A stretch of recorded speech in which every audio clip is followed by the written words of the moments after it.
tu te sens? Ça va un peu, sauf que j'ai des crampes au niveau des genoux.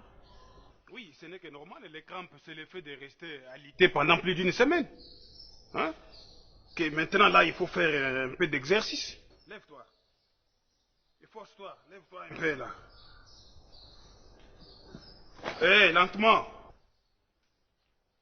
Pas brutalement. Voilà. Avance, viens ici. Lentement.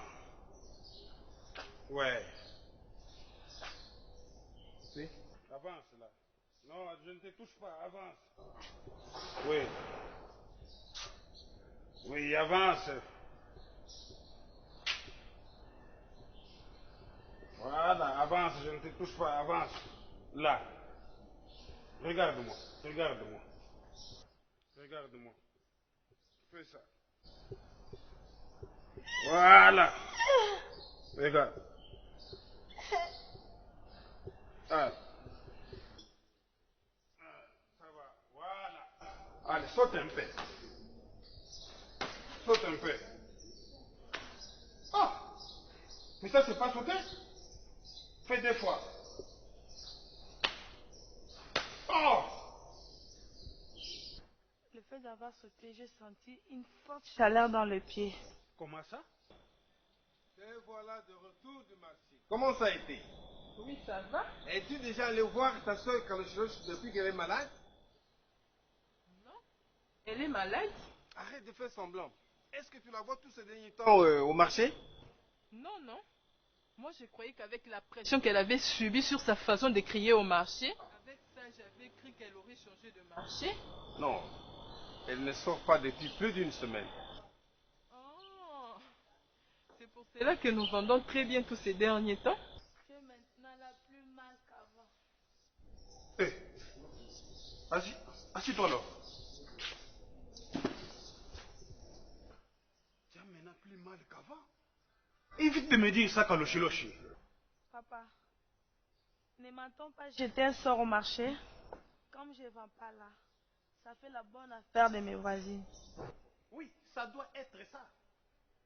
Cette maladie-là, ma chérie, tu es victime d'un complot. Est-ce que depuis que tu es malade là, depuis plus d'une semaine, est-ce que l'une d'entre elles est déjà venue te rendre visite ici? Ce qui m'étonne, c'est le comportement qu'affiche maman Safi. À 0 mètre. Oui, celle-là, elle doit être dans les coups. Attendez, je vais les attaquer tout de suite là chez eux. Ce n'est qu'une maladie. Ah, quelque chose, malheur est bon. Hein?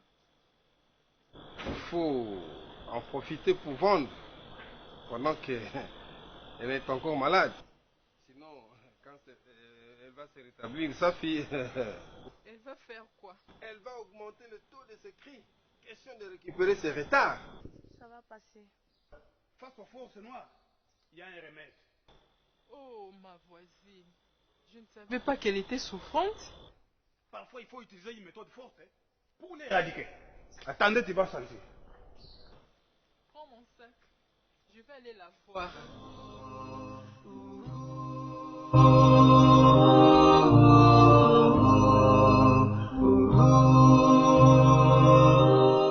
Je vais voir votre épouse. La voir pourquoi?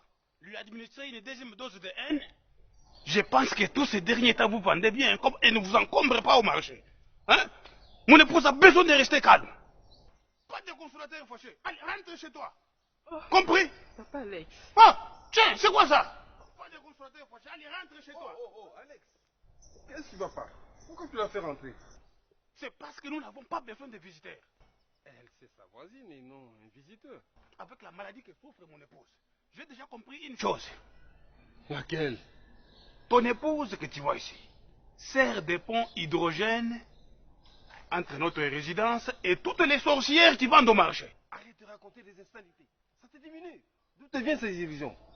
Ah, tu appelles ça illusion? C'est elle qui serait venue jeter les fétiches là-bas, pouvant d'immobiliser mon épouse. J'espère que tous ces derniers temps vous vendez très bien, hein, n'est-ce pas? Oui, je vends trop bien. Et puis, Ma femme n'a aucun problème avec Kalochiloche. N'étais-tu pas venu te plaindre chez moi? Elle est là immobilisée. Vendez. Nous vendons et puis nous allons continuer à vendre. Le problème n'est pas là, Alexandre. Et vous allez très bien vendre. Ok. Vendez. Et continuez à mieux vendre. Mais une fois rétablie, qu'elle meurt. Mais si elle ne meurt pas, une fois rétablie, cette fois-ci, elle ne va plus utiliser sa bouche pour crier. Tu vas faire quoi? Je vais lui acheter un lance-voix. Cette fois-là, vous allez boucher vos oreilles. Hein. N'importe quoi.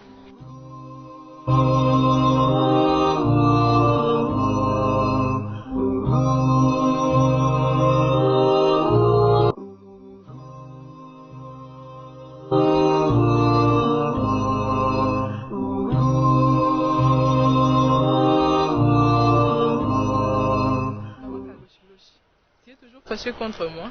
Ma chère, je voulais laisser le marché. Vendez. Nous vendons, mais tu nous manques beaucoup. Les différentes clientes ne cessent de te demander. Toutefois, elles achètent chez toi à mon absence. À quelque chose, ma l'air est bon. Et l'état de ta santé? Comment l'évolution? Ça va? D'ailleurs, on se met là-bas.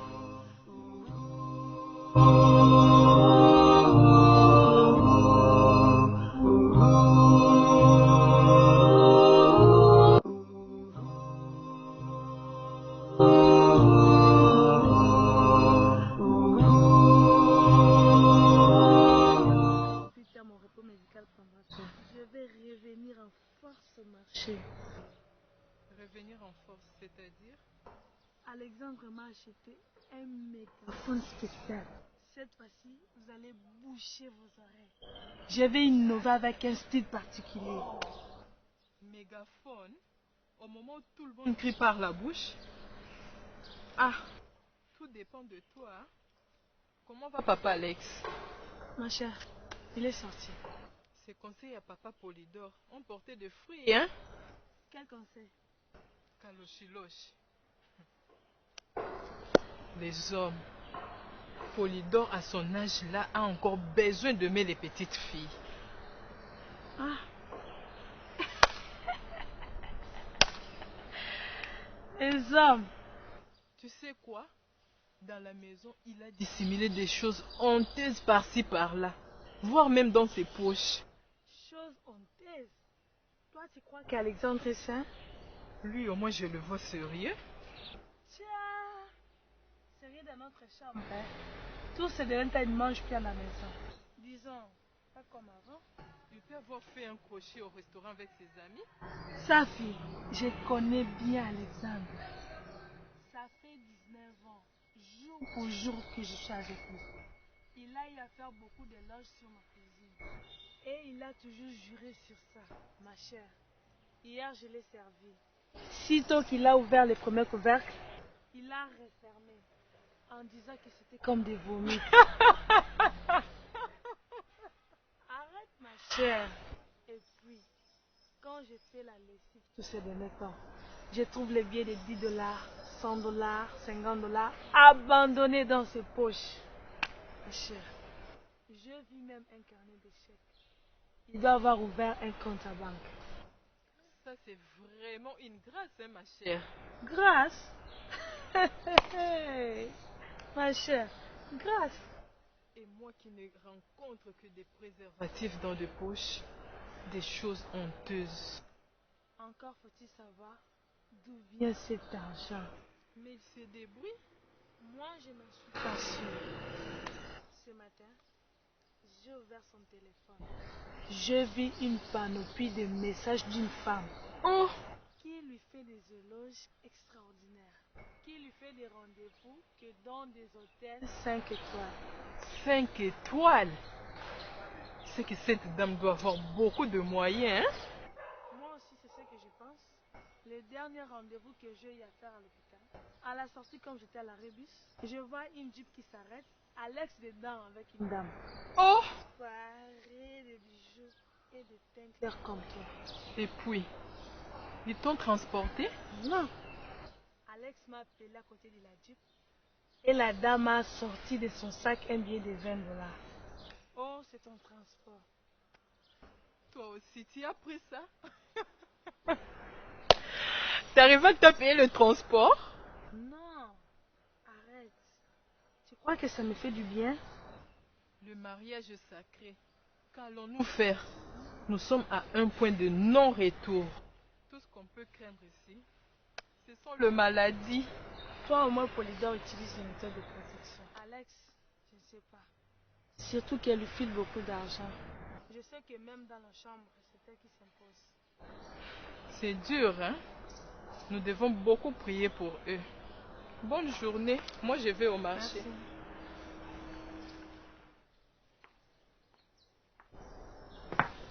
Hé, Safi, viens un peu là. Tu veux sortir? Oui? Il me faut ton autorisation? Bien sûr que je sors. Calme, papa. Jouis de ta liberté. Je t'ai pas appelé pour ça. Que veux-tu alors? Bon, tu me donnes toute la situation que tu as vendue hier. Et pourquoi? Avec le peu là, je compte aller faire les achats aujourd'hui. Tu me donnes d'abord cet argent.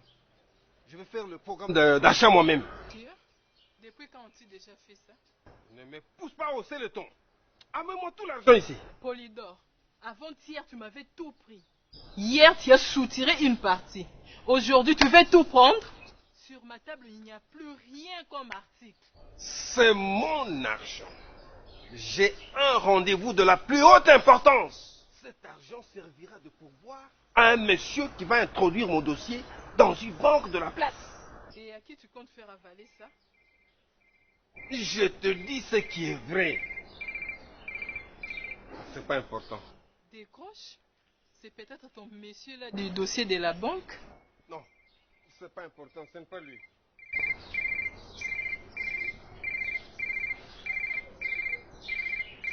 Mais décroche. Allô? Sois patiente. Ah, tiens, donc. Sois patient. Qu'est-ce que je raconte là? Patiente, puis patient. Est-ce que c'est la même chose? Et toi, tu la fermes. Je devais dire patient parce qu'il s'agit d'un homme. Je parle très bien français, hein? Qu'est-ce que tu crois? Finalement... allô, oui, finalement, sois patiente, non? Monsieur le francophone, ta bouche vient de lâcher et patiente et atterrie. Il s'agit d'une dame, n'est-ce pas? Oh non, il s'agit d'une dame de rien du tout qui m'avait invité pour que je sois leur conseiller conjugal. Ah, arrête de me distraire. Amène-moi l'argent. Ok, je t'amène l'argent et aussi tes préservatifs. Oh! Où as-tu trouvé ça? Attention, la curiosité a un prix, hein? Quel prix? Attends, je te l'amène. Oh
Il a laissé les clés où? Là, je me suis retrouvé dehors. Où sont les clés?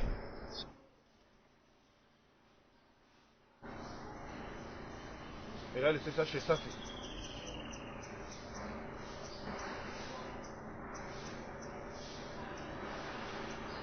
Maintenant, tu ne sais pas. Et toi, tu n'as pas encore quitté l'hôpital? Amenez-moi vite les clés, moi j'ai horaire d'attendre, moi. Bonjour, papa Alexandre. Non, il est sorti. Tous ces derniers temps, je n'arrive plus à comprendre ton frère. Un foyer de problématiques, là. Mon frère voisin a fait encore quoi? D'abord, je tiens à m'excuser sur les différentes remarques que j'ai eu à vous faire concernant Kalochiloche. Merci, mais moi, Alexandre, je ne suis jamais conflictuel.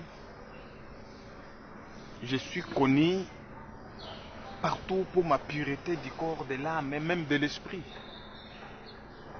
Tu as compris quand même les enjeux du marché et j'espère que tu t'adaptes déjà. Sans problème. Avant, j'avais honte d'appeler les clients. Maintenant, là, ça va. Pour ne pas te prendre beaucoup de temps, revenons à l'essentiel. Alors, dis-moi, mon frère a fait quoi? Est-ce que tu connais son âge? Non, non. Et pour en faire quoi? Et son âge a fait quoi? Papa Alexandre, la vie est à monter et non à descendre. C'est-à-dire? Ton frère est en train de passer toute sa vie en spectateur indifférent. Spectateur indifférent. Ça dit beaucoup, hein? Et à cette phrase, tu as presque tout dit. Est-ce que vous savez qu'avec $1 qui passe chaque jour d'entre nos mains, nous pouvons décider de notre destin? Ça, c'est vraiment de la métaphysique. Destin bon ou mauvais. Là, tu me mets presque à l'école de la vie. Madame, c'est ton mari qui a besoin de cette leçon-là. Et si tu veux qu'il puisse très bien assimiler ça, tu dois choisir un bon endroit et au bon moment. Il ne m'écoute jamais. Très têtu. Je prêche chaque jour dans le désert.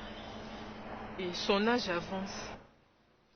Madame, tu sais les choses parfois que certaines églises n'arrivent même pas à atteindre aujourd'hui. C'est que quelqu'un qui est habitué à ce qui est inconvénient est incorrigible pour le reste de ses jours sur terre. Bon, s'il ne t'écoute pas, disons, il n'écoute pas tes conseils, transforme tes conseils en un évangile. Peut-être quand tu vas accompagner ça d'un cantique religieux, et ça pourra peut-être affermir son corps est déjà endurci. Quelqu'un dans cet état-là, avec un social presque paralysé, m'est laissé dans cette maison et aller chercher d'autres femmes ailleurs. Oh, mais là il cherche sa mort. Oui, en faisant la lessive hier, vous ne pouvez pas vous imaginer ce que j'ai trouvé d'indésirable dans ses poches. D'indésirable. Je comprends. Tu veux parler de préservatifs? Est-ce que c'est ça la vie? Le peu que je vends sous cette chaleur, il prend ça pour aller investir dans les cuisses des putes. Mais ça c'est vraiment ridicule à son âge aussi. Tu sais madame, ce que les gens ne comprennent pas, les préservatifs que tu vois là prolongent la vie. Conservent la vie, momentanément. Mais ça détruit et ça paralyse les social dans un foyer. Ton mari, à plus d'une fois, j'ai eu à parler avec lui. Plusieurs fois. Quand nous étions encore de l'autre côté, avant notre délocalisation. Mais je ne sais pas, il a un cœur de lion. Et je peux me soupçonner qu'il a été peut-être victime de... Bon, je ne confirme rien, de la sorcellerie. Dans sa famille. Parce qu'il me racontait des histoires là qu'il avait grandi à côté de sa grand-mère. Bon, les enfants qui grandissent à côté de leur grand-mère, bon, c'est pas tous les grands-mères qui sont mauvaises. Hein. Mais pour ton mari, je soupçonne des fois quelque chose de louche. Et une fois là, Je vis Fatou avec un monsieur là, un soi-disant son cher ami, déjà fiancé. Qu'en est-il avec ces gars-là? Les fameux prétendants, fils du ministre déchu. Laissez papa. Oh, mais ce petit-là, son père est ministre. Mais il n'en a même pas l'air. Tu sais, un jour, ce petit-là est passé en catastrophe ici. Il est allé se perpétrer des désordres au niveau de mes installations hygiéniques là-bas.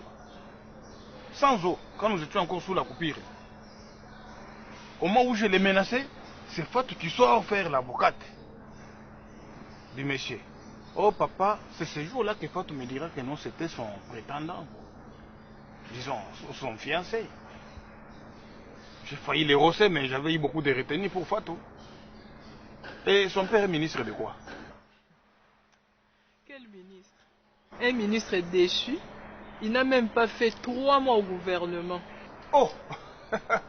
Et lui prend l'étiquette de son père déchu, il commence à sillonner avec dans tous les quartiers et distraire les filles d'autrui avec l'étiquette de son père déchu. D'ailleurs, j'avais demandé à Fatou que ces petits ne reviennent plus jamais ici. Oui, ce sont les aventuriers. On pouvait quand même les laisser venir ici. Bon, avec espoir peut-être qu'on pouvait attraper un job un jour sous couvert de son père. Et aujourd'hui que son père est déchu, hein, il n'a même pas pu résister aux tempêtes du remaniement. Il viendra encore faire quoi? Et s'il venait ici me trouver ici, je vais lâcher les chiens. Hein. C'est pas seulement nous. Et vous aussi, papa Alexandre, vous avez un beau fils qui tire les choses en longueur. D'ailleurs, dans le quartier, on l'a toujours pris comme votre grand frère. Oui, parce que... Comment ça? Tu sais, ça me fait honte chaque fois quand je vois ce monsieur venir fréquenter ma fille ici. Hein. Ça me fait vraiment honte. En tant que parent, qu'est-ce que je vais faire? Et des fois aussi, c'est votre religion. Ma fille a opéré son choix. Je la laisse responsable de ses actes. Même pas toute ta fille là. Quand elle opère son choix, laisse-la. Pour que les jours, quand les choses n'iraient plus, ne marcheraient plus, qu'ils disent que voilà, c'est ma mère qui m'avait orienté, ou c'est mon père qui avait dit. Il faut laisser les enfants prendre leurs responsabilités hein, et opérer leur choix. Voilà, c'est tout ce que j'avais à te dire. Bonne journée. Merci. Moi, j'entends la dame qui a fermé la maison, je me suis retrouvé dehors. Elle était partie à l'hôpital et jusque-là, elle ne revient pas. Père est déchu. Hein? Père est déchu. Hein? Il n'a même pas pu résister aux tempêtes du remaniement. Il viendra encore faire quoi? Et s'il venait ici me trouver ici, je vais lâcher les chiens. Hein? C'est pas seulement nous. Et vous aussi, papa Alexandre, vous avez un beau fils qui tire les choses en longueur. D'ailleurs, dans le quartier, on l'a toujours pris comme votre grand frère. Oui, parce que... Comment ça? Tu sais, ça me fait honte chaque fois quand je vois ce monsieur venir fréquenter ma fille ici. Hein. Ça me fait vraiment honte. En tant que parent, qu'est-ce que je vais faire? Et des fois aussi, c'est votre religion. Ma fille a opéré son choix. Je la laisse responsable de ses actes. Même pas toute ta fille là. Quand elle opère son choix, laisse-la. Pour que les jours, quand les choses n'iraient plus, ne marcheraient plus, qu'ils disent que voilà, c'est ma mère qui m'avait orienté, ou c'est mon père qui avait dit. Il faut laisser les enfants prendre leurs responsabilités.